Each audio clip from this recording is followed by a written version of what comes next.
అన్ని పోటీ పరీక్షలకు ఉపయోగపడే విధంగా కేంద్ర బడ్జెట్ కంప్లీట్ వివరణ, పీడిఎఫ్, టెస్ట్ సిరీస్ మరియు టెస్ట్ యొక్క వివరణ, అదేవిధంగా కేంద్ర ప్రభుత్వ పథకాలు, క్లాసెస్, పీడిఎఫ్, టెస్ట్ సిరీస్ యొక్క వీడియో వివరణతో ఒక complete course 6 schedule zone create చేయడం జరిగింది.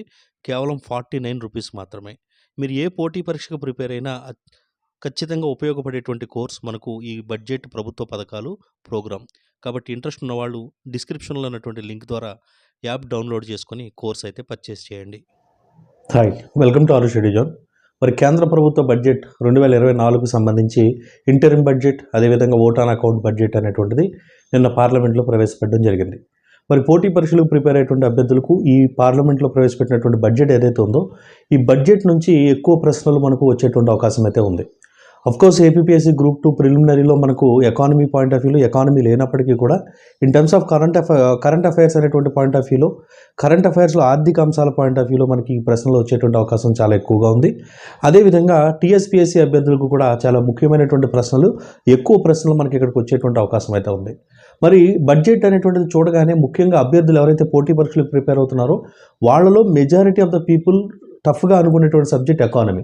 ఆ ఎకానమీ ఎందుకు కష్టంగా ఉంటుంది అని అనుకుంటే ఎక్కువగా డేటా రిలేటెడ్ అంశాలు ఉంటాయి. ముఖ్యంగా బడ్జెట్ కానీ ఎకనామిక్ సర్వేలు కానీ ఇవి ఎక్కువగా ఉంటాయి కాబట్టి వీటిలో డేటా రిలేటెడ్ అంశాలు ఎక్కువగా ఉంటాయి కాబట్టి వాటిని గుర్తుంచుకోవడం కష్టం. కాబట్టి ఈ బడ్జెట్ ఎకనామిక్ సర్వేలు అనేటువంటి చాలా కష్టంగా భావిస్తూ ఉంటారు. కానీ బడ్జెట్ లేదా ఎకనామిక్ సర్వే లేదా ఎకానమీ ఏదైనప్పటికీ కూడా ముందుగా ఒక కాన్సెప్ట్ ఓరియంటెడ్లో నేర్చుకున్నట్లయితే, అదేవిధంగా బడ్జెట్లో కానీ లేదా ఎకానమీలో కానీ ముఖ్యమైనటువంటి టర్మ్స్ ఏవైతే ఉంటాయో, ముఖ్యమైనటువంటి పదాలు ఏవైతే ఉంటాయో వాటికి అర్థాలు తెలుసుకోవడంలో కానీ, హిస్టారికల్ బ్యాక్గ్రౌండ్ చెక్ చేసుకోవడం కానీ, ఇట్లా ఒక పర్ఫెక్ట్ ప్రాపర్ మేనర్లో మనం కనుక ప్రిపేర్ అయినట్లయితే బడ్జెట్ అయినా, ఎకనామిక్ సర్వే అయినా, ఈవెన్ ఎకానమీ అయినా చాలా ఈజీగా మిగిలిన సబ్జెక్ట్స్ కంటే ఈజీగా మనం నేర్చుకునేటువంటి అవకాశం ఉంటుంది. మంచి మార్కులు తెచ్చుకునేటువంటి అవకాశం అయితే ఉంటుంది.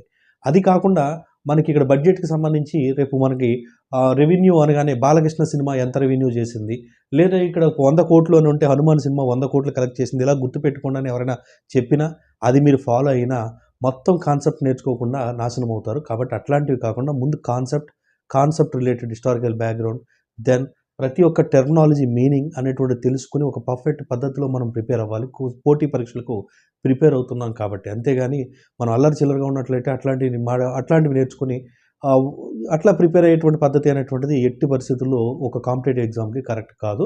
కాబట్టి ఇప్పుడు మనం బడ్జెట్ అనేటువంటి దాని గురించి ఫస్ట్ మనం హిస్టారికల్ బ్యాక్గ్రౌండ్ గురించి, ముఖ్యమైనటువంటి టర్మ్స్ వాటి యొక్క మీనింగ్స్ గురించి, టెర్మినాలజీ వాటి మీనింగ్స్ గురించి, తర్వాత బడ్జెట్ గురించి మనం తెలుసుకుందాం. అసలు బడ్జెట్ కేంద్ర ప్రభుత్వం 2024కు సంబంధించి ఇంటరిమ్ బడ్జెట్ లేదా ఓట్ ఆన్ అకౌంట్ బడ్జెట్ని ప్రవేశపెట్టింది. ఏంటి ఈ బడ్జెట్? సాధారణ బడ్జెట్కి ఈ బడ్జెట్కి డిఫరెన్స్ ఏంటి అంటే, మనకి ఇది ఎలక్షన్స్ ఇయర్స్ కాబట్టి ఒక సాధారణ బడ్జెట్ని ప్రవేశపెట్టడానికి అవకాశం అనేటువంటిది ఉండదు. కాబట్టి ఇంటరిమ్ బడ్జెట్ అనేటువంటి బడ్జెట్ని ప్రవేశపెట్టారు, లేదా ఓట్ ఆన్ అకౌంట్ బడ్జెట్ని ప్రవేశపెట్టారు. ఈ బడ్జెట్ అనేటువంటిది మనకి 2019 కనుక చూసుకున్నట్లయితే 2019 కూడా ఎలక్షన్స్ ఇయర్. అప్పుడు ఫిబ్రవరిలో బడ్జెట్ని ప్రవేశపెడితే, ఇంటర్మ్ బడ్జెట్ని ప్రవేశపెడితే జూలైలో మళ్ళీ పూర్తి స్థాయి సాధారణ బడ్జెట్ని ప్రవేశపెట్టారనమాట. అంటే ఈ యొక్క ఎలక్షన్స్ వరకు మాత్రమే, ఈ యొక్క కొత్త ప్రభుత్వం ఏర్పడే వరకు మాత్రమే ఈ బడ్జెట్ అనేటువంటిది ఉంటుంది. కాబట్టి దీన్ని ఇంటరిమ్ బడ్జెట్ లేదా ఓట్ ఆన్ అకౌంట్ బడ్జెట్ అని మనం పిలవడం జరుగుతుంది. అసలు బడ్జెట్ అనేటువంటి పదం ఎక్కడి నుంచి వచ్చింది అని చూసుకుంటే, బడ్జెట్ అనేటువంటి పదం మనకి బొగాట్టి అనేటువంటి ఫ్రెంచి పదం నుండి రావడం జరిగింది. బొగాట్టి అనేటువంటి ఫ్రెంచి పదం. ఏంటి బొగాట్టి అంటే మీనింగ్ ఏమిటి అని చూసుకున్నట్లయితే తోలు సంచి అనేటువంటి మీనింగ్ అనేటువంటిది వస్తుంది. అసలు బడ్జెట్ అనేటువంటి పదము భారత రాజ్యాంగంలో ఎక్కడైనా ఉందా అని చూసుకుంటే, బడ్జెట్ అనేటువంటి పదము భారత రాజ్యాంగంలో ఎక్కడా లేదు. మరి భారత రాజ్యాంగంలో ఫైనాన్షియల్ స్టేట్మెంట్ అని మాత్రమే మెన్షన్ చేయడం జరిగింది. ఆర్టికల్ 112 అనుసరించి ఒక గవర్నమెంట్ ఏదైతే ఉందో ప్రతి సంవత్సరం కూడా ఫైనాన్షియల్ స్టేట్మెంట్ని పార్లమెంట్లో ప్రవేశపెట్టాలి అని మెన్షన్ చేయడం జరిగింది తప్ప బడ్జెట్ అనేటువంటి పదము భారత రాజ్యాంగంలో ఎక్కడ కూడా మెన్షన్ చేయలేదు. కానీ సాధారణ పరిభాషలో మనం బడ్జెట్ అంటున్నాం. బట్ ఇక్కడ బొగట్టి అంటే మనకి తోలు సంచి అనే మీనింగ్ ఉంది. బట్ సాధారణ పరిభాషలో బడ్జెట్ అంటే మీనింగ్ ఏంటి అంటే, రానున్నటువంటి ఆర్థిక సంవత్సరం యొక్క ఆదాయ వ్యయాల అంచనాను బడ్జెట్ అని అంటాం. అంటే వచ్చేటువంటి సంవత్సరంలో మనం అంచనా వేస్తున్నాం అనమాట. ఇంత ఆదాయం రాబోతుంది, ఇంత ఖర్చు పెట్టబోతున్నామని ఒక అంచనా వేసుకుని మనం ఒక ప్లాన్ చేయడాన్ని మనం బడ్జెట్ అని అంటాము. ఇది సాధారణ పరిభాషలో. మరి భారతదేశంలో మొట్టమొదటగా బడ్జెట్‌ని ఎప్పుడు ప్రవేశపెట్టారు అని చూసుకుంటే, అసలు భారతదేశానికంటే ముందు ప్రపంచంలో బడ్జెట్‌ను ఎక్కడ ముందు ప్రవేశపెట్టారని చూస్తే, ప్రపంచంలో మొట్టమొదటి వార్షిక బడ్జెట్‌ను ప్రవేశపెట్టినటువంటి దేశం మనకు ఇంగ్లాండ్‌గా చెప్పుకోవచ్చు. మొట్టమొదట ఇంగ్లాండ్ దేశం మనకు వార్షిక బడ్జెట్‌ను ప్రవేశపెట్టింది. తర్వాత చూసినట్లయితే భారతదేశంలో 1860లో జేమ్స్ విల్సన్ మనకి మొట్టమొదటిసారిగా బడ్జెట్ అనేటువంటి వార్షిక బడ్జెట్‌ను మనకు ప్రవేశపెట్టడం జరిగింది. జేమ్స్ విల్సన్ మొట్టమొదటిసారి మనకు ఇండియాలో బెంగాల్ ప్రాంతానికి సంబంధించి ఒక బడ్జెట్‌ను ప్రవేశపెట్టడం జరిగింది. మరి భారతదేశంలో వార్షిక బడ్జెట్ ఎప్పటి నుంచి కంటిన్యూస్‌గా ప్రవేశపెట్టబడుతుంది అంటే 1909వ సంవత్సరం నుండి 1909వ సంవత్సరం నుంచి భారతదేశంలో ప్రతి సంవత్సరం కూడా బడ్జెట్ అనేటువంటి దాన్ని ప్రవేశపెడుతూ ఉన్నారు. మరి బడ్జెట్‌లోనే స్టార్టింగ్‌లోనే మనకు 1909 నుంచి కూడా 1924 వరకు 1909 నుండి 1924 వరకు కూడా రైల్వే బడ్జెట్ గానీ, సాధారణ బడ్జెట్ గానీ, ఏ బడ్జెట్ అయినా 2 కూడా కలిసి ఉండేవి. కానీ 1924లో మనకు ఏదైతే అక్వర్త్ కమిటీ ఏదైతే ఉందో, అక్వర్త్ కమిటీ ఇచ్చినటువంటి సిఫార్సుల మేరకు ఈ యొక్క సాధారణ బడ్జెట్‌ను రైల్వే బడ్జెట్ నుండి సెపరేట్ చేసి భారత ప్రభుత్వం 1924 నుంచి 2017 మనకి 1919 నుంచి 1924 నుంచి 2021 వరకు కూడా మనం చూసుకున్నట్లయితే ఈ యొక్క బడ్జెట్స్ ఏవైతే ఉన్నాయో అంటే రైల్వే బడ్జెట్ అండ్ అదేవిధంగా సాధారణ బడ్జెట్‌ను సెపరేట్‌గా ప్రవేశపెట్టడం జరిగింది. కాకపోతే మళ్ళీ మనకు వివేక్ దేబ్రా ఇచ్చినటువంటి సిఫార్సుల మేరకు రెండిటిని కూడా కలిపి మనకు ప్రవేశపెట్టడం అయితే మళ్ళీ ఒకే బడ్జెట్‌ని ప్రవేశపెడుతున్నారు. ఏదైతే 2 బడ్జెట్లు అంటే సాధారణ బడ్జెటే కాకుండా మరొక ప్రత్యేకమైనటువంటి అంశం మీద ఇంకొక బడ్జెట్‌ని గనక ప్రవేశపెట్టడం జరిగినట్లయితే ఆ బడ్జెట్‌ను మనం ఏమని అంటామంటే మనకి ఇక్కడ చూసినట్లయితే మల్టీ బడ్జెట్ అంటాం. ప్రస్తుతం భారతదేశంలో మల్టీ బడ్జెట్ లేదు. ఎందుకంటే రైల్వే బడ్జెట్, సాధారణ బడ్జెట్ రెండింటిని కలిపేశారు కాబట్టి. కానీ మన ఆంధ్రప్రదేశ్ రాష్ట్రంలో మల్టీ బడ్జెట్ ఉంది. ఎందుకనంటే సాధారణ బడ్జెట్‌తో పాటుగా వ్యవసాయ మంత్రి మనకు అసెంబ్లీలో వ్యవసాయ బడ్జెట్‌ని ప్రవేశపెడతాడు కాబట్టి ఆంధ్రప్రదేశ్‌లో మల్టీ బడ్జెట్ ఉంది. బట్ భారతదేశంలో ఒకే ఒక బడ్జెట్ అయితే ఉండడం జరిగిందనమాట. సో మరి ఇక్కడ ఈ బడ్జెట్‌కి సంబంధించి హిస్టారికల్ బ్యాక్‌గ్రౌండ్ గనక చూద్దాం ఫస్ట్. అసలు ఫస్ట్ ఇప్పటివరకు మనం ఏం నేర్చుకున్నాం అంటే ఫస్ట్ ఎవరు ఇంట్రొడ్యూస్ చేశారు? ఆ పదానికి మీనింగ్ ఏమిటి? భారతదేశంలో ఎప్పుడు బడ్జెట్ అనేటువంటిది ప్రవేశపెట్టబడింది?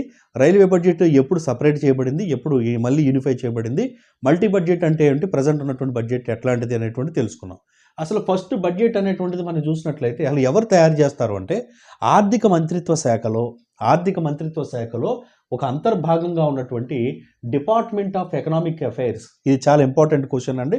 ఇక్కడ వచ్చేటువంటి అవకాశం ఉంది. ఎవరు బడ్జెట్‌ని ప్రిపేర్ చేస్తారు అంటే ఆర్థిక మంత్రిత్వ శాఖలో అంతర్భాగమైనటువంటి డిపార్ట్మెంట్ ఆఫ్ ఎకనామిక్ అఫైర్స్ అనేటువంటి సంస్థ మనకు బడ్జెట్‌ని తయారు చేస్తుంది. ఏ విధంగా బడ్జెట్‌ని తయారు చేస్తుంది? ఏ పద్ధతి వాళ్ళు ఫాలో అవుతారంటే రహస్య బడ్జెట్ తయారీ విధానాన్ని వాళ్ళు ఫాలో అవ్వడం జరుగుతుంది. అంటే ఇక్కడ బడ్జెట్‌ని తయారు చేసేటప్పుడు చాలా సీక్రెసీగా, రహస్యంగా తయారు చేస్తారనమాట. ఇక బడ్జెట్‌కు ఒక రోజు ముందు మనకు ఎకనామిక్ సర్వే అనేటువంటిది రిలీజ్ చేయడం అనేటువంటిది ఒక ఆచారంగా ఉంది. ఎకనామిక్ సర్వే ఏంటి? గత సంవత్సరంలో జరిగినటువంటి గ్రోత్, డెవలప్మెంట్ ఏదైతే అచీవ్‌మెంట్స్, ఫెయిల్యూర్స్ ఏవైతే ఉన్నాయో వాటికి సంబంధించినటువంటి నివేదిక, అయిపోయిన దానికి నివేదిక లైక్ పోస్ట్ మార్టం లాగా మనకి ఇచ్చేటువంటిది మనకు ఆర్థిక సర్వే. తర్వాత రానున్నటువంటి ఇయర్ మనం ఎలా చేయబోతున్నాం అనేటువంటి నివేదిక బడ్జెట్. బడ్జెట్‌కి ఒక రోజు ముందు మనకు ఆర్థిక సర్వే విడుదల చేయడం అనేటువంటిది ఒక ఆచారంగా ఉంది. కాకపోతే ఈ సంవత్సరం చూసినట్లయితే మీకు ఆర్థిక సర్వేని విడుదల చేయలేదు.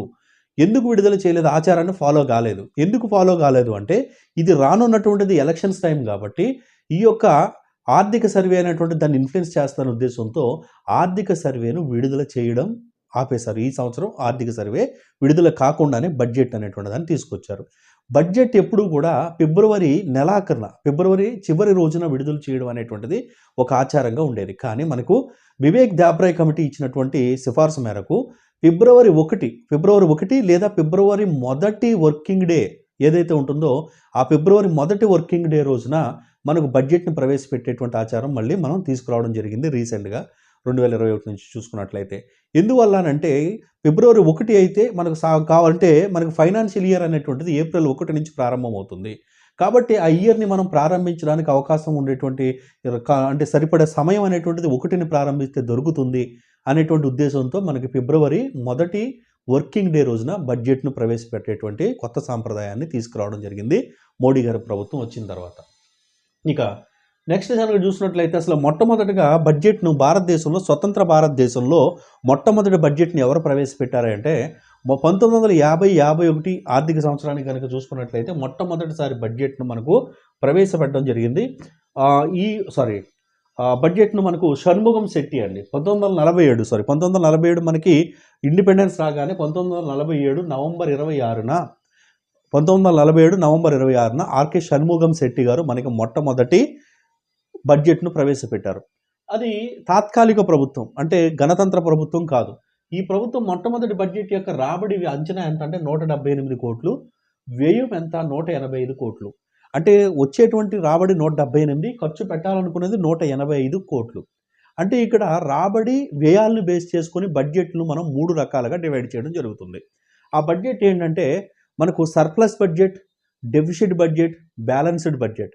సర్ప్లస్ బడ్జెట్ అంటే ఏదైతే రాబడి ఉంటుందో అది వ్యయం కన్నా ఎక్కువగా ఉన్నట్లయితే అది సర్ప్లస్ బడ్జెట్. బట్ ప్రస్తుతం ఉన్నటువంటి కండిషన్స్లో, ప్రస్తుతం ఉన్నటువంటి ఆర్థిక వ్యవస్థలో ఈ సర్ప్లస్ బడ్జెట్ అనేటువంటిది చాలా అరుదు. అదేవిధంగా బ్యాలెన్స్డ్ బడ్జెట్ అంటే ఏమిటి అంటే రాబడి వ్యయం రెండూ సమానంగా ఉన్నట్లయితే అటువంటి బడ్జెట్ను మనకి బ్యాలెన్స్డ్ బడ్జెట్, సంతులిత బడ్జెట్ అంటారు. ఈ బడ్జెట్ కూడా ప్రస్తుతం ఉన్నటువంటి సమయంలో చాలా అరుదుగానే కనబడుతూ ఉంటుంది. ఇక మూడో రకం బడ్జెట్ ఏంటంటే డెఫిసిట్ బడ్జెట్. అంటే వస్తున్నటువంటి ఆదాయం కంటే చేసేటువంటి ఖర్చు ఎక్కువగా ఉన్నట్లయితే that is called as a deficit budget. But చాలా ప్రపంచంలో ఉన్నటువంటి అన్ని ఆర్థిక వ్యవస్థలు ఆల్మోస్ట్ ఈ డెఫిసిట్ బడ్జెట్ విధానాన్ని ఫాలో అవుతున్నాయి.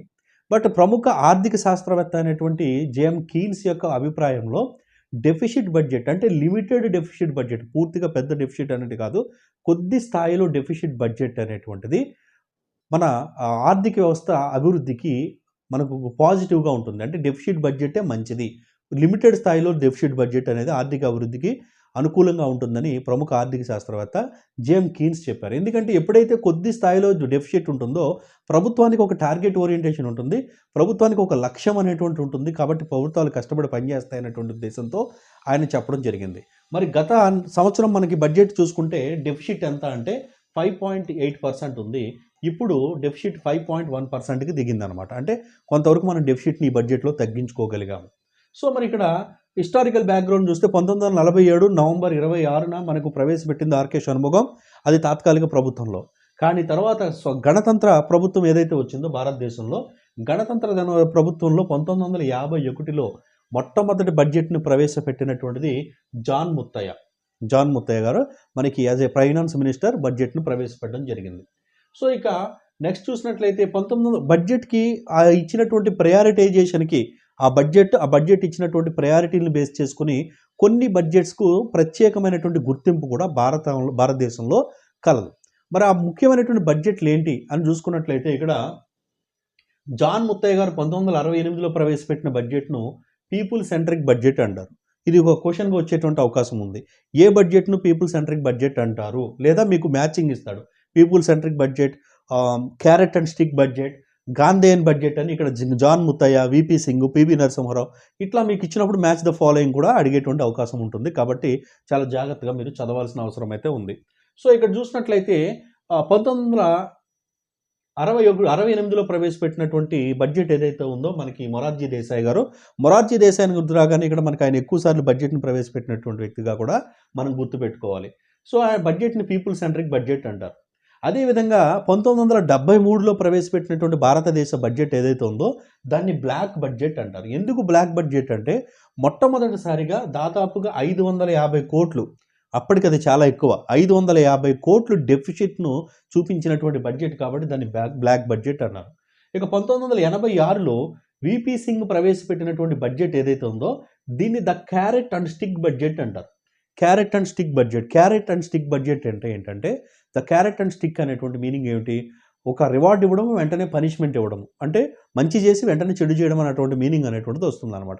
The carrot and stick budget అనేటువంటిది ఎందుకు ప్రవేశపెట్టారు, ఎందుకని దీన్ని ఆ విధంగా పిలిచారు అంటే ఆ సమయంలో అప్పటి వరకు ఉన్నటువంటి లైసెన్సింగ్ రాజ్ అనేటువంటి సిస్టమ్ ఏదైతే ఉందో దాన్ని తీసివేయడం జరిగింది కాబట్టి 1986లో. ఓకే, ఇక నెక్స్ట్ చూస్తే 1987లో ప్రవేశపెట్టినటువంటి బడ్జెట్ను గాంధేయన్ బడ్జెట్ అంటారు. 1991లో మన్మోహన్ సింగ్ గారు ప్రవేశపెట్టినటువంటి బడ్జెట్ ఎకనామిక్ రిఫార్మ్స్ సందర్భంగా ప్రవేశపెట్టినటువంటి బడ్జెట్ను అపోచల్ బడ్జెట్ అంటారు. 1997లో పి చిదంబరం గారు ప్రవేశపెట్టినటువంటి బడ్జెట్ను డ్రీమ్ బడ్జెట్ అంటారు. 99లో యశ్వంత్ సిన్హా గారు మనకు ఒక సాంప్రదాయాన్ని తీసుకొచ్చారండి. అప్పటి వరకు కూడా బడ్జెట్ అనేటువంటిది సాయంత్రం 5 గంటలకు ప్రవేశపెట్టేటువంటి సాంప్రదాయం ఉండేది. కానీ ఆయన ఉదయం బడ్జెట్ను ప్రవేశపెట్టే సాంప్రదాయాన్ని 1999లో యశ్వంత్ సిన్హా గారు తీసుకొచ్చారు. అదేవిధంగా 2000వ సంవత్సరంలో ప్రవేశపెట్టినటువంటి బడ్జెట్ను మనం మిలీనియం బడ్జెట్ అని కూడా పిలుస్తారనమాట. ఇక్కడ millennium budget, the carrot and stick budget, Gandhian budget, అదేవిధంగా people centric budget, black budget, వీటన్నిటికీ మీకు match the following type of question అడిగేటువంటి అవకాశం ఉంటుంది. బాగా గుర్తుపెట్టుకోండి. ఓకే, నెక్స్ట్ చూసినట్లయితే ఇక ఫాదర్ ఆఫ్ బడ్జెట్ అని భారతదేశంలో ఎవరిని అంటారు అంటే పిసి మహల్నోబిస్. ఎవరైతే పిసి మహల్నోబిస్ ఉన్నారో ఆయన్ని ఫాదర్ ఆఫ్ బడ్జెట్ అని పిలుస్తారు. ఇది కూడా మీకు చిన్న ఎగ్జామ్స్లో వచ్చేటువంటి అవకాశం అయితే ఉంది. ఇక నెక్స్ట్ చూస్తే అత్యధిక సార్లు బడ్జెట్ ప్రవేశపెట్టిన వాళ్ళు భారతదేశంలో ఇప్పటి వరకు ఎవరు అని చూసుకున్నట్లయితే మొరార్జీ దేశాయ్ గారు ఇప్పటి వరకు అత్యధిక సార్లు బడ్జెట్ను ప్రవేశపెట్టడం జరిగిందండి, 10 సార్లు. మరి మొరార్జీ దేశాయ్ గారి తర్వాత అత్యధిక సార్లు ఫైనాన్స్ మినిస్టర్గా బడ్జెట్ను ప్రవేశపెట్టింది ఎవరు అని చూసినట్లయితే ఇక్కడ పి చిదంబరం గారు 9 సార్లు. అదేవిధంగా నెక్స్ట్ చూసినట్లయితే తన పుట్టినరోజు నాడు బడ్జెట్ ప్రవేశపెట్టినటువంటి ఏకైక వ్యక్తి, ఇది అంత అవసరమైతే లేదు, మనకు అది అవసరం లేదండి. నెక్స్ట్ చూసినట్లయితే ప్రధానులుగా ఉంటూ బడ్జెట్ను ప్రవేశపెట్టింది ఇద్దరు, ప్రధానమంత్రి యాజ్ వెల్ యాజ్ ఫైనాన్స్ మినిస్టర్గా ఇది పనిచేసి బడ్జెట్ను ప్రవేశపెట్టినటువంటి వాళ్ళు ఇప్పటి వరకు ఇద్దరే. వాళ్ళిద్దరు కూడా తండ్రి కూతుళ్ళు. ఎవరు మనకు జవహర్లాల్ నెహ్రూ, అదేవిధంగా ఇందిరాగాంధీ. మరి మహిళలుగా బడ్జెట్ను ప్రవేశపెట్టినటువంటి వాళ్ళు ఎవరు అని చూసుకుంటే మొట్టమొదటిగా మహిళలుగా బడ్జెట్ ప్రవేశపెట్టినటువంటిది ఇందిరాగాంధీ అయితే, రెండవది మనకు ఎవరైతే ప్రజెంట్ బడ్జెట్ను ప్రవేశపెట్టినటువంటి నిర్మలా సీతారామన్ గారు ఉన్నారో ఆమె రెండవ మహిళగా గుర్తింపు పొందారు. నిర్మలా సీతారామన్ గారు రీసెంట్గా ప్రవేశపెట్టినటువంటి బడ్జెట్ ఇప్పటి వరకు ఆమె 6వ బడ్జెట్ అనమాట. 6 సార్లు బడ్జెట్ అయితే ఆమె ప్రవేశపెట్టడం అయితే జరిగింది. సో మరి ఇక్కడ 2017 నుంచి 2017 సంవత్సరంలో మనకి రైల్వే బడ్జెట్ను సాధారణ బడ్జెట్లో అనేటువంటి దాన్ని విలీనం చేశారు. బిబేక్ దేబ్రాయ్ కమిటీ అనేటువంటిది ఇచ్చినటువంటి సిఫార్సుల మేరకు అని చెప్పేసి చెప్పుకోవచ్చు. ఇక నెక్స్ట్ చూసినట్లయితే ఈ బడ్జెట్లో మనకి వచ్చేటువంటి ముందుగా గుర్తుపెట్టుకోవాల్సినటువంటి టెర్మినాలజీ కూడా ఇక్కడ చాలా ఇంపార్టెంట్ అండి. అంటే ఇక్కడ రాబడికి సంబంధించి రెవెన్యూ రాబడి, మూలధన రాబడి, రెవెన్యూ వ్యయము, మూలధన వ్యయము అనేటువంటి టర్మ్స్ ఏవైతే ఉన్నాయో అవి కానీ మిక్స్, అదేవిధంగా సర్ప్లస్ బడ్జెట్, డెఫిసిట్ బడ్జెట్, అదేవిధంగా నెక్స్ట్ చూసినట్లయితే బ్యాలెన్స్డ్ బడ్జెట్ అనేటువంటి వాటి యొక్క మీనింగ్స్ కానీ మనం గుర్తుంచుకోవాలి. అదేవిధంగా ఇప్పుడు ఇంటర్మ్ బడ్జెట్ అని పెట్టుకున్నాం కదా, ఇది రీసెంట్గా పెట్టింది. ఇంటర్మ్ బడ్జెట్ అంటే మీనింగ్ ఏంటంటే ఎలక్షన్స్ సమయంలో కానీ లేదా ఏదైనా ఒక ప్రత్యేకమైనటువంటి పరిస్థితులలో బడ్జెట్ను ప్రవేశపెట్టలేనటువంటి సందర్భాలు, అంటే కరువు కాటకాలు కానీ లేదంటే మనకు ఏదైనా ప్రమాదాలు కానీ లేదంటే యుద్ధాలు కానీ ఎన్నికలు జరిగేటువంటి సంవత్సరం కానీ వచ్చినప్పుడు దీన్ని మనం ఇంటర్మ్ బడ్జెట్ అంటాము. దీని యొక్క కాల పరిమితి 2 నెలలు, 4 నెలలు లేదా మ్యాక్సిమం 6 నెలలు అనేటువంటిది ఉంటుంది. ఆల్రెడీ మనకి 2019 దాన్ని ఎగ్జాంపుల్గా కూడా మనం చెప్పడం అయితే జరిగింది. ఇక బడ్జెట్ను ప్రవేశపెట్టేటప్పుడు మనకి ఆర్థిక మంత్రి దాదాపు మనకి 11 రకాలైనటువంటి డాక్యుమెంట్స్ని పార్లమెంట్లో ప్రవేశపెడతారు. దీన్నే బడ్జెట్ డాక్యుమెంట్స్ అంటారు. ఇది చాలా ఇంపార్టెంట్ అండి. ఎన్ని రకాల డాక్యుమెంట్స్ని ప్రవేశపెడతారు అంటే 11 రకాలైనటువంటి డాక్యుమెంట్స్ని, చట్టపరంగా 3, మిగిలినటువంటి డాక్యుమెంట్స్ మనకి పార్లమెంటులో ప్రవేశపెట్టడం జరుగుతుంది ఒక ఆర్థిక మంత్రి. సో ఏ డాక్యుమెంట్స్ని పార్లమెంట్లో ప్రవేశపెడతారో అని చూసుకుంటే ఫస్ట్ వన్ మనకు యాన్యువల్ ఫైనాన్షియల్ స్టేట్మెంట్. ఫస్ట్ ప్రవేశపెట్టేది యాన్యువల్ ఫైనాన్షియల్ స్టేట్మెంట్. ఆర్టికల్ 112 అనుసరించి the estimated statement of receipts and expenditure. Receipts అంటే ఇక్కడ రాబడులు. రిసిప్ట్స్ని గూగుల్ తెలుగులో ట్రాన్స్లేట్ చేసి రసీదులను రాసేటువంటి చెప్పేవాళ్ళు కూడా ఉంటారు. రిసిప్ట్స్ అంటే ఇక్కడ రాబడులు. అదేవిధంగా మనకు ఎక్స్పెండిచర్ అంటే వ్యయము. ఎక్స్పెండిచర్ అంటే వ్యయము, రిసిప్ట్స్ అంటే రాబడులు. ఒక సంవత్సరంలో జరగబోయేటువంటి రిసిప్ట్స్, ఎక్స్పెండిచర్స్ రెండింటిని కలిపి ఒక యాన్యువల్ స్టేట్మెంట్స్ తయారు చేసి మనకు ఏదైతే ఏప్రిల్ 1 నుంచి మార్చి 31 నెక్స్ట్ ఇయర్ మార్చి 31 వరకు అమలు చేయాలని డిసైడ్ అయినటువంటి ఫైనాన్షియల్ స్టేట్మెంట్ ఏదైతే ఉంటుందో దాన్ని యాన్యువల్ ఫైనాన్షియల్ స్టేట్మెంట్ అంటారు. దీనిని ఆర్థిక మంత్రి పార్లమెంట్లో ప్రవేశపెడతారు. ఇది ఒక డాక్యుమెంట్, బడ్జెట్ డాక్యుమెంట్. మరొక budget document second one demands for grants అనేటువంటిది రెండవ డాక్యుమెంట్. చాలా ఇంపార్టెంట్, గుర్తుపెట్టుకోండి. ఇక డిమాండ్ ఫర్ డాక్యుమెంట్స్ అంటే ఏంటి అంటే the estimates of expenditure from consolidated fund and the budget statements and required vote by Lok Sabha submitted in the form of demands for grants.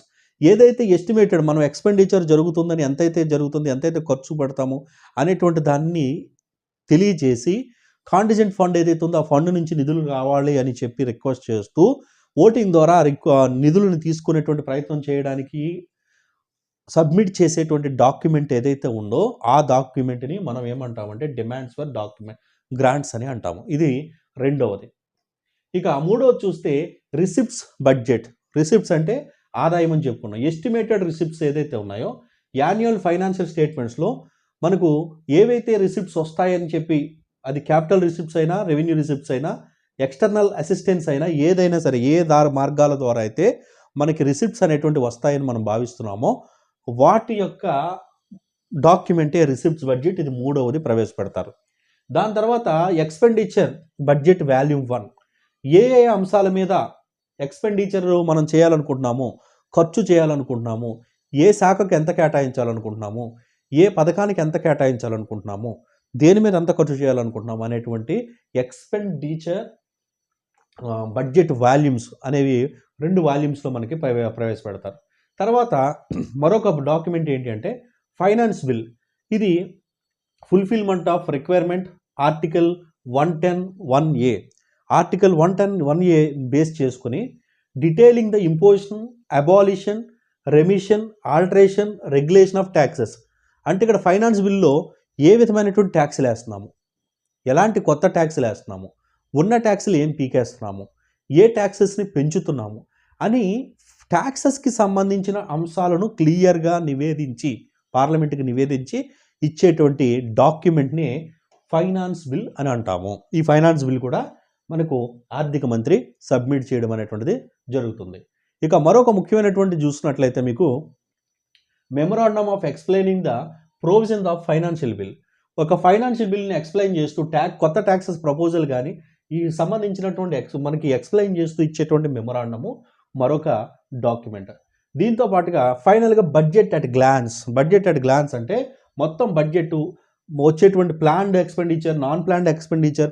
దీన్నే ఇప్పుడు మార్చారు. ఇంతకుముందు planned expenditure, non planned expenditure అంటే ప్రణాళిక వ్యయము, అదేవిధంగా ఆ ప్రణాళికేతర వ్యయము అనే ముందు అనేవారు. ఇప్పుడు వాటిని తీసేశారు. ఆ పదాలు వాడకుండా మనకు మూలధన వ్యయము, రెవెన్యూ వ్యయం అనేటువంటి పదాలను వాడుతున్నారు. వాటికి సంబంధించి పూర్తి వివరాలను తెలియజేస్తూ వాటికి స్టేట్ గవర్నమెంట్స్, యూనియన్ టెరిటరీస్కి ఏ విధమైనటువంటి రిసోర్సెస్ అందుతున్నాయి, ఎంతంత మనకి ఈ బడ్జెట్ కేటాయింపులు రాష్ట్రాలకు వెళ్తున్నాయి, యూనియన్ టెరిటరీస్కి వెళ్తున్నాయి అని చెప్పేటువంటి మరొక ముఖ్యమైనటువంటి బడ్జెట్ అట్ గ్లాన్స్.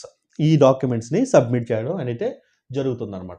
ఇక హైలైట్స్ ఆఫ్ బడ్జెట్, దాంతోపాటుగా status implementation announcement of finance ministry and finally finance ministry యొక్క బడ్జెట్ స్పీచ్కి సంబంధించినటువంటి డాక్యుమెంట్ ఏవైతే ఉన్నాయో ఇవన్నీ కూడా మనకు పార్లమెంట్లో బడ్జెట్తో పాటు ఈ డాక్యుమెంట్స్ను ఫైనాన్స్ మినిస్టర్ సబ్మిట్ చేస్తారు.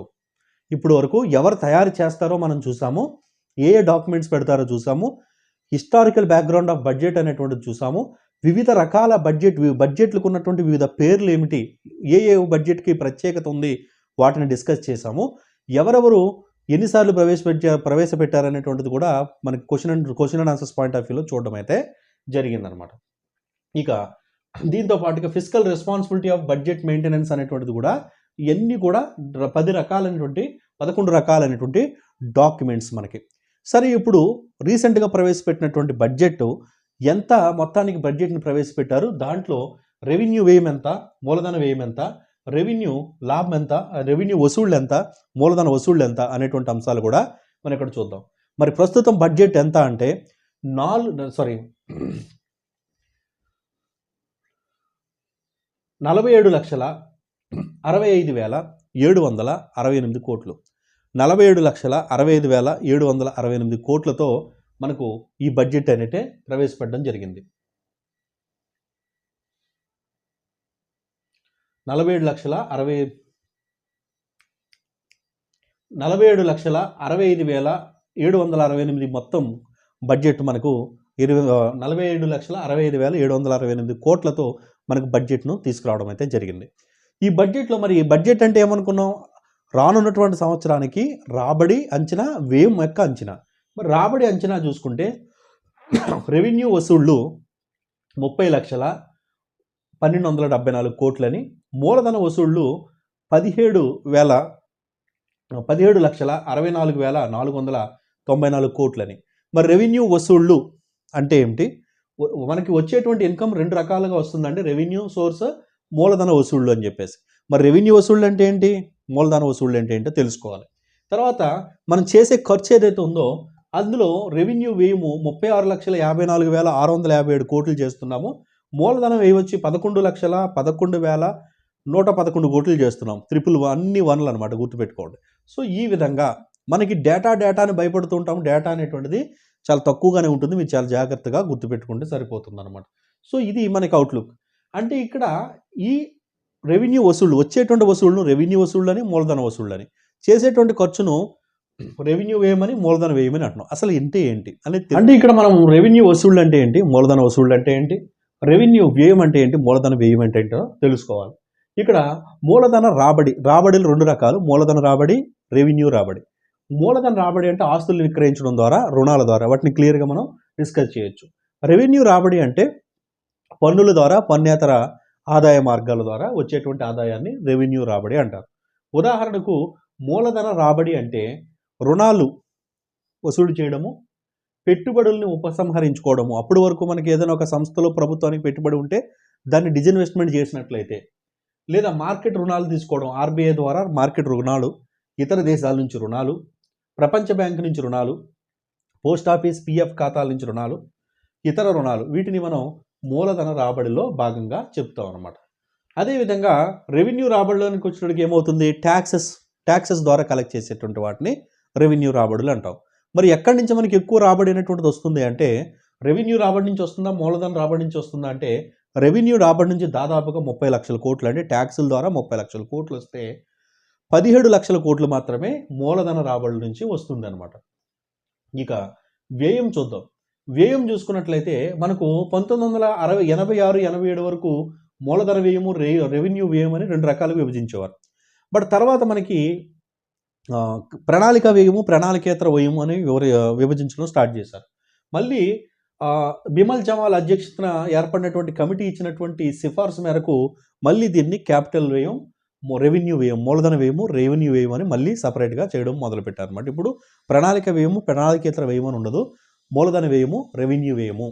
ఇప్పుడు మూలధన వ్యయం అంటే ఏమిటంటే, ఏదైనా ఆస్తులు సృష్టించడానికి మనం చేసేటువంటి వ్యయాన్ని మూలధన వ్యయం అంటాం. అంటే రక్షణ శాఖ మీద ఏదైనా కొత్త మిజైల్స్ కొనడానికి ఖర్చు పెట్టాం అనుకోండి, అది మూలధన వ్యయం. స్పేస్ ఆర్గనైజేషన్ మీద ఖర్చు పెట్టాం, మూలధన వ్యయం. రోడ్లు నిర్మించడానికి ఖర్చు పెట్టాం, ప్రాజెక్టులు నిర్మించడానికి ఖర్చు పెట్టింది మూలధన వ్యయం అవుతుంది. రెవెన్యూ వ్యయం అంటే మీనింగ్ ఏంటంటే, ఆస్తుల సృష్టికి సంబంధం లేకుండా చేసే ఖర్చులు. అంటే ఎంప్లాయీస్కి ఇచ్చేటువంటి జీతాలు కానీ, సబ్సిడీలు గ్యాస్ మీద కానీ, కిరోసిన్ మీద కానీ, రేషన్స్ వీటి మీద కానీ ఇచ్చేటువంటి సబ్సిడీలు కానీ, ఊరికే ఇచ్చేటువంటి పథకాలు ఏవైతే ఉన్నాయో ఈ పథకాల మీద కానీ, సంక్షేమ పథకాలు కానీ, ఏవైతే ఉన్నాయో వీటిని మీద చేసేటువంటి వ్యయాన్ని, ఇక్కడ సంపద సృష్టి అనేటువంటిది జరగదు కాబట్టి దీన్ని రెవెన్యూ వ్యయం అని అంటాం. ప్రభుత్వం మనకి ఇప్పుడు 5.1% డెఫిసిట్ బడ్జెట్ రిలీజ్ చేసింది అనుకున్నాం. ఈ బడ్జెట్లో డెఫిసిట్ని తగ్గించాలి అన్నప్పుడు వ్యయాన్ని తగ్గించాలి. వ్యయాన్ని తగ్గించాలన్నప్పుడు ఏ వ్యయాన్ని తగ్గించాలి, మూలధన వ్యయాన్నా, రెవెన్యూ వ్యయాన్నా అని చూసుకున్నప్పుడు మూలధన వ్యయాన్ని కనుక తగ్గించినట్లయితే దేశ అభివృద్ధి ఆగిపోతుంది. కాబట్టి రెవెన్యూ వ్యయాన్ని తగ్గించాలి. అందుకని సబ్సిడీలు తగ్గించడం కానీ, పథకాల్లో కోతలు పెట్టడం కానీ ఇట్లాంటివి చేయాల్సి ఉంటుందన్నమాట. సో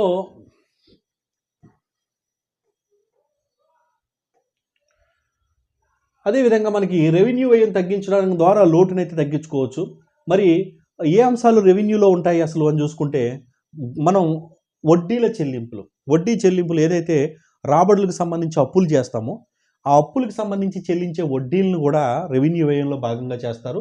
సబ్సిడీలు ఇవ్వడం కానీ, గ్యాస్ కానీ ఇట్లాంటి వాటి మీద సబ్సిడీలు, పెన్షన్లు అందించడం, రక్షణ సిబ్బందికి వాటికి ఇచ్చేటువంటి జీతాలు, కేంద్ర ప్రభుత్వ ఉద్యోగులకు ఇచ్చేటువంటి జీతాలు, రాష్ట్రాలకు ఇచ్చేటువంటి గ్రాంట్లు, ఇతర దేశాలకు కూడా మనం కొన్ని సందర్భాల్లో గ్రాంట్లు, డొనేషన్స్ ఇవ్వాల్సి వస్తుంది. వాటిని అంటే వీటి వల్ల తిరిగి మనీ జనరేట్ కాదు అనేటువంటి ఉద్దేశం అన్నమాట. సంక్షేమ పథకాలపై చేసేటువంటి వ్యయం, ఈ వ్యయాల్ని మనం ఏమని పిలుస్తామంటే రెవెన్యూ వ్యయము. ఇవేం చేయడం వల్ల అభివృద్ధి అనేటువంటిది జరగదు, కొత్త సంపద సృష్టి జరిగేటువంటి అవకాశం అనేటువంటిది ఉండదు. కాబట్టి వీటి మీద వ్యయాలు తగ్గించుకున్నప్పుడే డెఫిసిట్ బడ్జెట్ కాస్త బ్యాలెన్స్డ్గా సర్ప్లస్గా వచ్చేటువంటి అవకాశం అయితే ఉంటుంది. ఓకే, సో మరి నెక్స్ట్ చూసినట్లయితే మనకు ఈ బడ్జెట్లో కేంద్ర ప్రభుత్వానికి సంబంధించి ఈ బడ్జెట్కి సంబంధించి చూసుకున్నట్లయితే కేటాయింపులు కానీ ఏ విధంగా కేటాయించారు, ప్రజెంట్ బడ్జెట్కి సంబంధించి చూసుకున్నట్లయితే ఈసారి కేంద్ర ప్రభుత్వం రక్షణకి ఎంత కేటాయించింది అంటే 6.2 లక్షల కోట్లు అనేటువంటిది కేటాయించింది. నేషనల్ హైవేస్కి 2.78 లక్షల కోట్లు కేటాయించింది. ఇక్కడే మీకు డేటా వచ్చే అవకాశం అయితే ఉంటుందన్నమాట. ఈసారి రైల్వేకి 2.55 లక్షల కోట్లు, అదేవిధంగా ప్రజా ఆహార పంపిణీకి 2.13 లక్షల కోట్లు, గ్రామీణ అభివృద్ధికి 1.77 క్రోస్, హోంశాఖకు 2.3 లక్షల కోట్లు, కమ్యూనికేషన్ రంగానికి 1.37 లక్షల కోట్లు, రసాయనాలు ఎరువులకి సబ్సిడీల కోసం 1.68 లక్షల కోట్లు, వ్యవసాయానికి 1.27 లక్షల కోట్లు కేటాయించడం అయితే జరిగింది.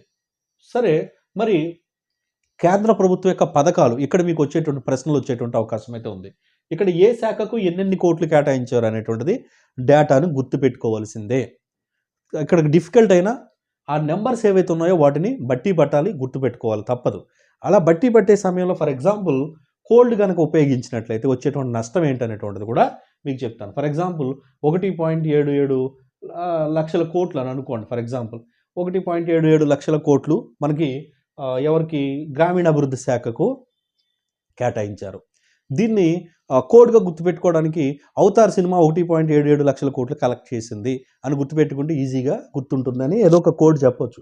కానీ మన బుర్ర అనేటువంటిది, బ్రెయిన్ అనేటువంటిది ఏమంటే గుర్రంలా పరిగెడుతుంటుంది అనమాట. ఇప్పుడు 1.77 లక్షల కోట్లు అనేటువంటిది బట్టి పట్టి గుర్తుపెట్టుకోవడమే ఈజీ. అవతార్ సినిమాని గుర్తుపెట్టుకున్నట్లయితే ఏమవుతుందంటే మనకు అవతార్ సినిమా గుర్తు రాగానే జేమ్స్ కెమెరాన్ గుర్తొస్తాడు, వాడి తర్వాత టైటానిక్ సినిమా గుర్తొస్తుంది, టైటానిక్ సినిమాలో హీరోయిన్ గుర్తొస్తుంది, హీరోయిన్ యాక్ట్ చేసిన పాత సినిమాలు గుర్తొస్తాయి, ఫైనల్గా ఎకానమీ ఎగిరిపోతుంది ఒక్క బిడ్డ వల్ల. కాబట్టి అట్లాంటి పిచ్చి పిచ్చి గుర్తులు పెట్టుకోకుండా కాన్సెప్ట్ నేర్చుకోండి. దాంతోపాటు అవసరమైన చోట 1కి 10 సార్లు చదివి ఆ నెంబర్ గుర్తుపెట్టుకోవాలి, తప్పదు.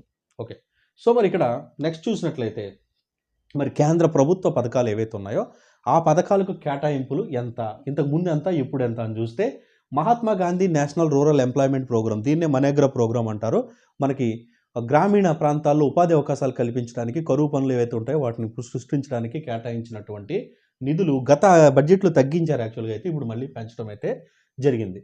86,000 కోట్లు Mahatma Gandhi national rural employment స్కీమ్కి కేటాయించడం జరిగింది. ఈ 86,000 కోట్లు ఒకప్పుడు లాస్ట్ ఇయర్ మనకి 60,000 కోట్లు కేటాయిస్తే ఇప్పుడు 86,000 కోట్లు కాబట్టి పెంచారు. ఆయుష్మాన్ భారత్కు 7,500 కోట్లు కేటాయించడం జరిగింది. గత బడ్జెట్లో 7,200 కోట్లు.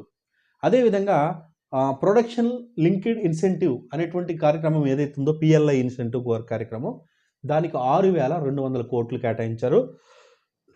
ఇంతకుముందు చూసుకుంటే 4,645 కోట్లు అయితే చేయడం జరిగింది.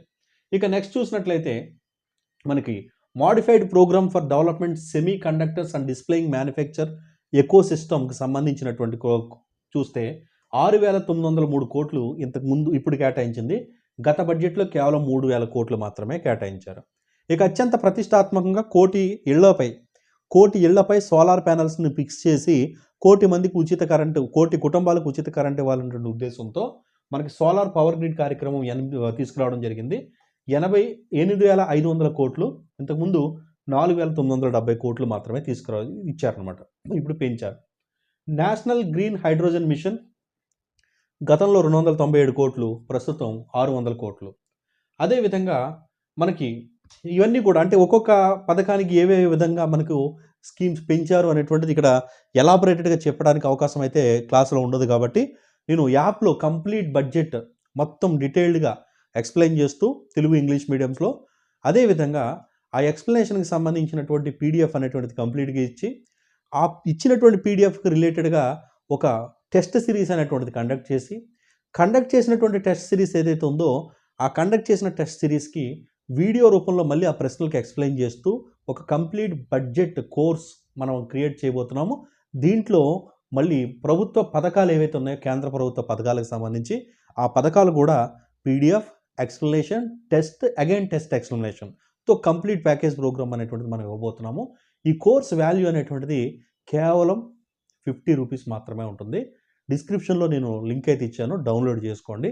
డౌన్లోడ్ చేసుకొని కోర్స్ పర్చేస్ చేయండి. స్లోగా నేను వచ్చి ప్రతి అప్డేట్ కూడా ఎకానమీకి సంబంధించి అప్లోడ్ చేస్తూ మీకు మంచి కంటెంట్ అయితే అక్కడ ఇవ్వడం జరుగుతుంది. ఈ బడ్జెట్ కూడా ఎలాబొరేటెడ్గా ఇంకా మనకి 3-4 గంటలు ఎక్స్ప్లెయిన్ చేస్తేనే కానీ బడ్జెట్ అవ్వదు. అదంతా కూడా ఎక్స్ప్లెయిన్ చేసి అక్కడ మీకు ఇవ్వడం అయితే జరుగుతుంది. కంప్లీట్ ప్యాకేజ్ మనకు బడ్జెట్ అండ్ గవర్నమెంట్ స్కీమ్స్కి సంబంధించి classes, test series and explanation of test series కలిపి మీకు 50 రూపాయలకే లభిస్తుంది. డిస్క్రిప్షన్లో ఇచ్చినటువంటి లింక్ ద్వారా పర్చేస్ చేయండి. ముఖ్యమైనటువంటి రంగాల యొక్క కేటాయింపులు కనుక చూసుకుంటే రైల్వేకి సంబంధించి దాదాపుగా అంటే కొత్త బోగీలను సృష్టించడం, ఏదైతే వందే భారత్ ట్రైన్స్ బాగా మనకు సక్సెస్ అయ్యాయో, పాపులర్ అయ్యాయో, ఒక స్పీడ్ పరంగా కానీ, నీట్నెస్ పరంగా కానీ, కంఫర్ట్ పరంగా కానీ, ఆ విధంగా మనకి దాదాపుగా 40,000 సాధారణ కోచ్లు ఏవైతే ఉన్నాయో, 40,000 ట్రైన్ల యొక్క కోచెస్, వాటిని వందే భారత్ స్థాయికి తీసుకువెళ్ళాలి అని మనకి ఈ బడ్జెట్లో కేటాయింపులు అయితే చేయడం అయితే జరిగింది. వీటి కూడా వివరంగా మనం క్లాసులో అయితే ఎక్స్ప్లెయిన్ చేయడం అయితే జరుగుతుంది. మరి వ్యవసాయ రంగానికి చూసుకున్నట్లయితే గతంతో పోలిస్తే ఇప్పుడు కేటాయింపులు కొంతవరకు పెరిగాయి, పూర్తి స్థాయిలో అనుకున్నట్టుగా అయితే పెరగలేదు. మరి వ్యవసాయ రంగానికి చూసుకున్నట్లయితే మనకు పరిశోధన విభాగానికి 9,876 కోట్లు గత బడ్జెట్ అయితే ఇప్పుడు 9,940 కోట్లు. పిఎం కిసాన్ పథకానికి మార్పులు ఏమీ లేవు, 60,000 కోట్లు. మత్స్యశాఖకి 2,584 కోట్లు. పశుసంవర్ధక శాఖకు, పాడి పరిశ్రమలకు 4,521 కోట్లు. ఆహార పరిశుద్ధికి 3,290 కోట్లు. సహకార శాఖకి 1,183 కోట్లు. ఆహారం ప్రజా పంపిణీకి సంబంధించి 2,13,000 కోట్లు అంటే కొద్దిగా తగ్గించారు. వినియోగదారుల వ్యయాలకు సంబంధించి 303 కోట్లు. ఎరువులకు సంబంధించి గతంతో పోలిస్తే ఈ బడ్జెట్లో తగ్గించడం జరిగింది, 1,64,150 కోట్లు. రసాయనాలకు సంబంధించి తగ్గించారు, 139 కోట్లు. ఫార్మాస్యూటికల్కి సంబంధించి 4,089 కోట్లు వ్యవసాయ రంగానికి కేటాయింపులుగా మనకు కేటాయించడం అయితే జరిగిందనమాట. సో మరి ఈ విధంగా ముఖ్యమైనటువంటి పథకాలకైతే ఇచ్చారు. అదేవిధంగా పోషన్ 2.0కి మనకు 21,200 కోట్లు కేటాయించడం జరిగింది. ఏదైతే గ్రామీణ ప్రాంతాల్లో మహిళలు, శిశు అభివృద్ధి ఏదైతే ఉంటుందో వాటికి సంబంధించి పోషన్ 2.0 అనేటువంటి కార్యక్రమాన్ని మనకు ఇక్కడ ప్రెస్టీజియస్గా తీసుకొచ్చారు. ముఖ్యంగా అంగన్వాడీల అభివృద్ధికి అని చెప్పేసి దానికి మనకు 21,200 కోట్లు అయితే కేటాయించడం జరిగింది. అదేవిధంగా చిన్న పరిశ్రమలను పోషించేటువంటి ఉద్దేశంతో ఇచ్చేటువంటి ముద్రా యోజన రుణాలు ఏవైతే ఉన్నాయో వాటికి 22.5 లక్షల కోట్లు మనకి అందేటువంటి అవకాశం ఉందని చెప్పి 2.7 లక్షల కోట్లు ఇచ్చేటువంటి అవకాశం ఉందని చెప్పేసి ఇక్కడ మెన్షన్ చేయడం అయితే జరిగింది. రుణాల విలువ 22.5 లక్షల కోట్లు మనకి ఇది ఉందని చెప్పేసి ముద్రా లోన్స్ అనేటువంటివి అందిస్తున్నామని చెప్పేసి, దీనివల్ల 34 లక్షల మంది బెనిఫిట్ అయితే పొందుతారని చెప్పేసి మనకి ఇక్కడ తెలియజేయడం అయితే జరిగింది. ఇక్కడ ఇక క్లియర్గా వివరంగా అంటే రూపాయి రాక పోక, ఒక రూపాయి రావడంలో ఒక ఎంతంత షేర్ అనేటువంటిది ఉంది, పోవడంలో ఎంత షేర్ ఉంది అనేటువంటి అంశాలతో, అదేవిధంగా మిగిలిన ప్రతి పథకాన్ని గురించి ఎలాబొరేటెడ్ ఎక్స్ప్లెనేషన్తో మనం కోర్స్ అయితే క్రియేట్ చేయడం జరిగింది. Complete videos, test series, PDF materials, bid bank, about budget, అదేవిధంగా ప్రభుత్వ పథకాలకు సంబంధించి ఈవెన్ టెస్ట్ సిరీస్ ఎక్స్ప్లెనేషన్ కూడా ఉంటుంది. కేవలం 50 రూపీస్తో ఈ కోర్స్ అయితే క్రియేట్ చేయడం అయితే జరిగింది. సో ఇంట్రెస్ట్ ఉన్న వాళ్ళు డిస్క్రిప్షన్లో ఉన్నటువంటి లింక్ ద్వారా మీరు యాప్ అయితే డౌన్లోడ్ చేసుకోండి. అదేవిధంగా మన ఛానల్ అయితే సబ్స్క్రైబ్ చేసుకోండి. Thank you.